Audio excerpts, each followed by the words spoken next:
a new requirement under the Business License Act now mandates that all liquor businesses in the Bahamas complete a separate certificate of registration to sell alcohol. With me now to explain this is Shonda Strawn, she's a controller, and Latoya Cooper Albury, liquor registration unit manager of the Department of Inland Revenue. Good morning, ladies, and welcome to Bahamas at Sunrise. Good morning. I love that you all are pretty in pink today. Pretty in pink. But listen, we've got a hot topic here. Yes. Liquor license, my goodness. So let's just talk about it. What is the biggest change for the new liquor registration regime? Okay, so as of July 1st, 2025, there has been amendment to the Business License Act, which speaks to a pre-certification process for all liquor establishments. So they will have to complete this process before they apply for the annual business license. Okay. So it speaks to new businesses. So they will have to complete this registration process.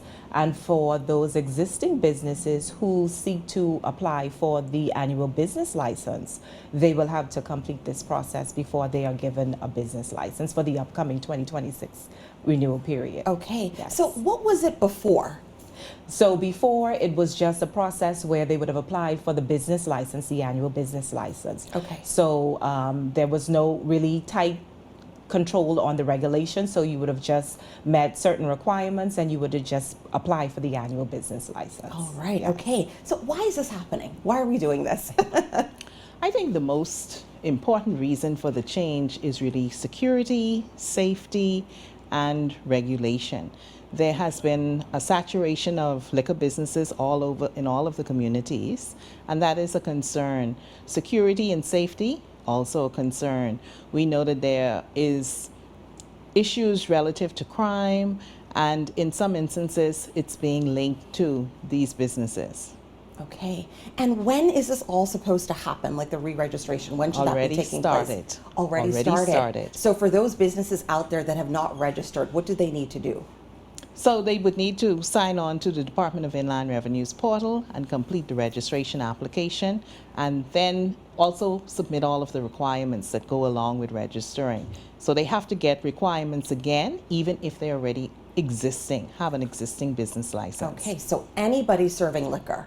Anybody serving liquor. Anyone? Anyone. So how does this work for the hotels? So with the hotels, I know this is going to be such of a tedious task for them because all of their bars, their restaurants have to be registered. So they will have to have a registration certificate for each one. But what sets them apart is that they are governed under the Hotel Corporation Licensing Act. And so once they would have received their hotel license, then it would allow them to go ahead and just put the application through, and then they would be certified for each one of their locations. Okay, and so for the hotel, is it just a one-time registration that they have to do, or it's for every single establishment in the hotel that sells liquor? Every single establishment that sells liquor, and they have to do it every year. It is an annual requirement now. Okay, what do you guys see as the challenges that's going to come out of all of this?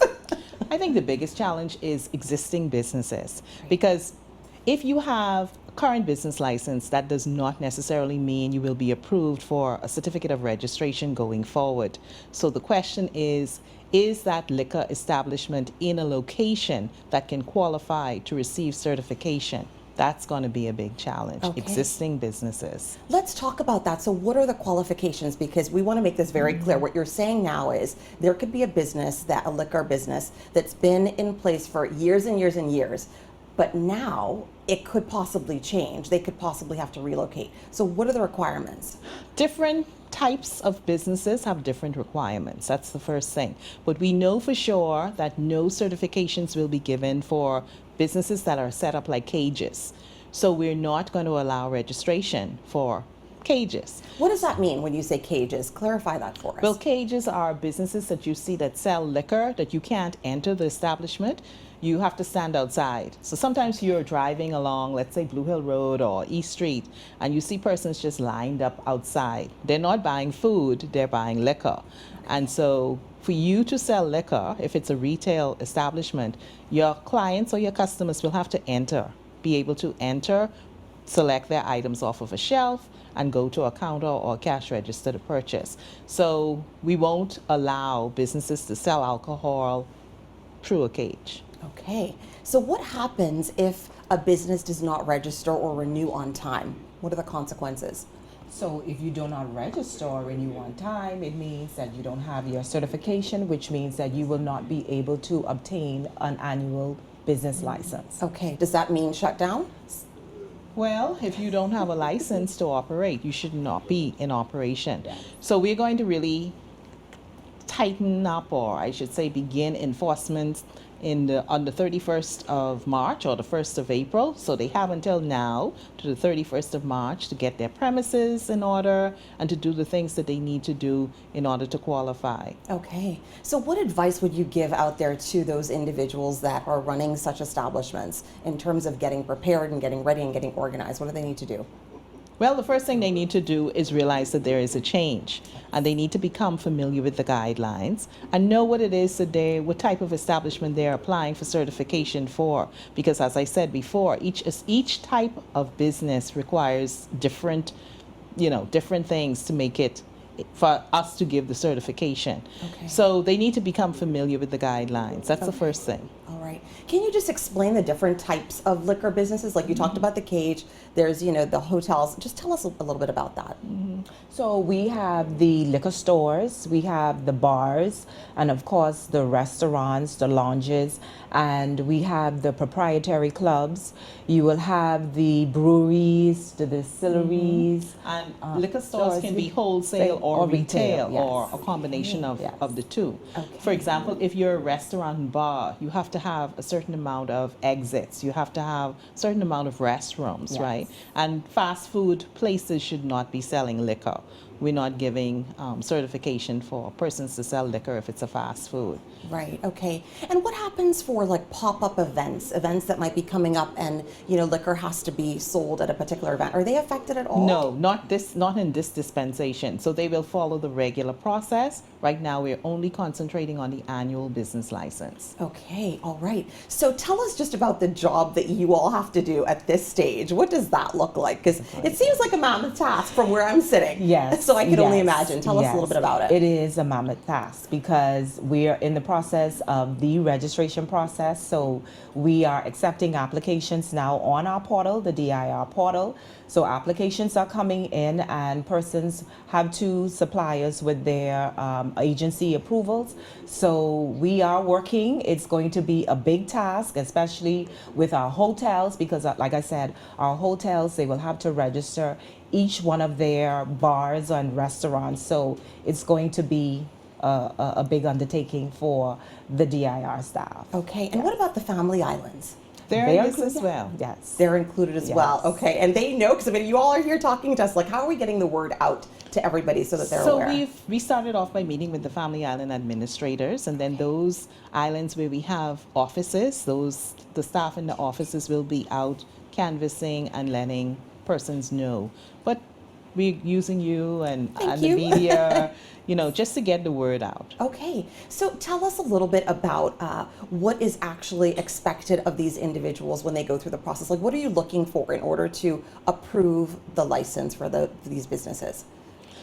Go ahead, Okay. Latoya. All right, so some of the things that we look for and we will be looking at is the suitability of the premise. Okay. We'll be looking at the community saturation. We'll also be looking at the proximity, if you are close to a place of worship or a school. That's a big one. Yeah, and that is the big one. And also other liquor establishments, we will be looking at that.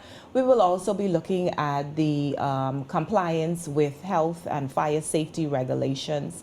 We will also take into consideration some criminal background checks and some tax and regulatory compliance. So those are some of the things that we will be looking at when the applications come in. Okay, Yes. so The biggest thing, though, Yeah. to note is that this is just not a DIR Yes. initiative. One of the most important changes in this process speaks to public consultation. And so if it is a new business coming in for the first time, the Act requires the Department of Inland Revenue to publish the names of the applicants, and we will welcome public feedback, right? Also, there will be a panel that will go through new applications, and then existing businesses as well. We have an obligation to publish the business names, the locations of all those businesses that are asking to get a renewed business license, but seeking certification for the first time. Those will be published. So we're expecting comments from the public. So if you have issues with businesses in your community, in your neighborhoods, we want to hear from you. The public comments are going to be very important in this process. I have to ask you just before we close, because you talked about location. If a liquor business establishment is next to a school or next to a church, does that mean automatic shutdown? No, it doesn't mean automatic, but it does mean that we will have to go through extra scrutiny, right? Okay. How long has the business been there? Have there been complaints? Are there any issues regarding crime or and the like?